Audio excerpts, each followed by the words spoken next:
Angst vor der Zukunft? Oh, jetzt ist es plötzlich sehr deep geworden, von 0 auf 100. Hey, manchmal so mit der Umwelt und dass man nicht wissen kann, ob das, was ich mir für mein Leben erhoffe, und so realistisch ist. So, kann schon manchmal ein bisschen scary sein. Aber du bist du jemand, der das so plant? Oder kannst du das etwas auf dich dazu bauen? Also, ich tue nicht alles durchplanen. Ich habe so ein paar Eckdaten in meinem Leben, wo so die nächsten paar Schritte geplant sind. Aber ich bin jetzt nicht jemand, der sagt, okay, in 5 Jahren möchte ich dort und dort sein. Oder ich bin auch nicht. Es gibt auch so Leute, die sagen, mit 30, wenn sie verheiratet sind, 2 Kinder haben, Haus, Garten und Hund. So bin ich halt gar nicht. Das will ich auch gar nicht.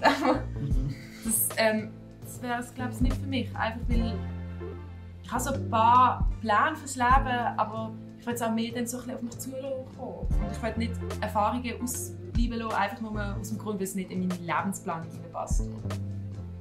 Aber natürlich habe ich meine Traumvorstellungen, wenn so Geld keine Rolle spielen würde und alles so perfekt läuft, wie ich mir das denke.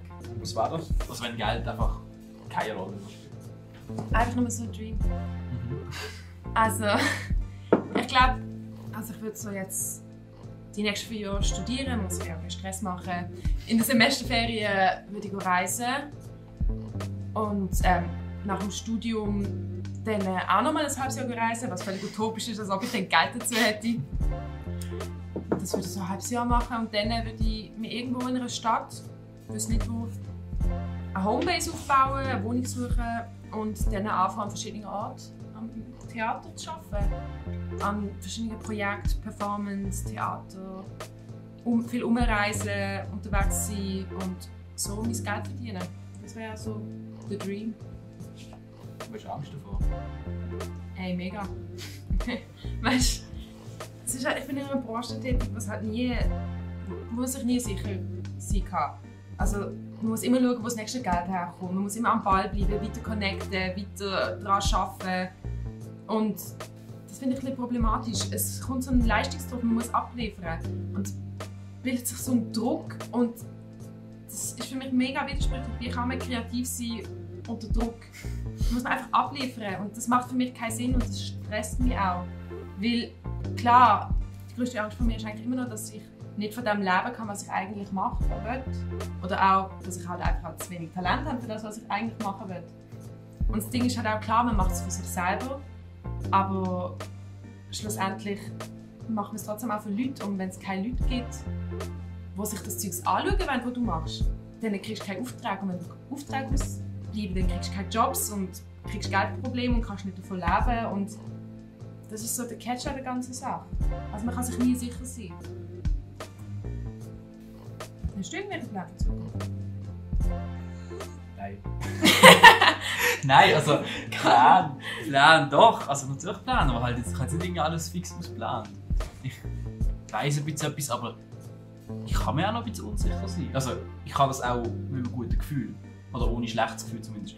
Ich meine, stell dir jetzt vor, wenn irgendwie plötzlich das Umfeld einfach so immer mehr Druck macht und das heisst so, du musst wissen, wo du hin willst im Leben und du musst wissen, keine Ahnung, du weißt jetzt schon in 4 Jahren und das abgeschlossen.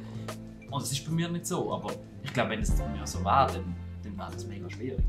Ich weiss, was ich die nächsten Jahre mache und das sollte eigentlich lange. Ja, also wenn du schon um ein Jahr vorausgeplant hast, dann weißt du mehr als viele andere, weißt du mehr wie ich. Nein, du musst eben genau wissen, was das Endziel im Leben ist. Das ist schon das Ding. Aber ich habe das Gefühl, wenn ich den Druck hätte, plötzlich, dann wäre es mega schwierig, damit umzugehen. Weil ich halt das sonst nicht habe. Also weil ich einfach ja, ein bisschen kann machen. Ja, aber ich meine, löhnt uns doch die Zeit, die wir brauchen. Ich meine, was bringt es, wenn man jetzt schon sich muss entscheiden muss, was man den Rest des Lebens macht? Das ist, du machst dir mega viele Möglichkeiten, du wirst einfach zutun. Und klar, man kann so viel machen, ein bisschen reisen und ein bisschen gar nicht machen. Aber es ist so, es ist mega klischiert, aber ich finde, das bringt einem auch etwas, wenn man einfach die Zeit hat. Was soll ich mich jetzt für den Rest von meinem Leben irgendwie schon festlegen?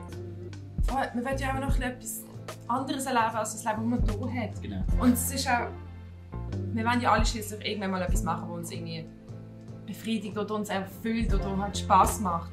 Und um das zu finden, braucht es halt auch einfach Zeit und dann muss man halt auch so ein bisschen Try and Error sich durchprobieren. Und das Vielleicht muss man sich auch einfach mehr die Fuck-it-Attitüde zulegen. Ich habe die Gefühl, dass der Druck von außen nicht mehr so krass auf uns einwirken kann. Weil am Ende des Tages, was bringt es sich jetzt einen Stress zu machen? Man macht den Job dann noch 50 Jahre weiter. Also, es hat doch irgendwie noch einfach, man sollte einem die Zeit lassen, die man braucht. Und vor allem, bis dahin müssen wir auch noch ein bisschen die jungen Jahre genießen. Noch ein bisschen Party machen, ein bisschen Nacht durchtanzen. Ein bisschen trinken. Auf jeden Fall trinken. Das ist gut, wir sind schon dran. Ein Schritt näher am Ziel. Tschüss.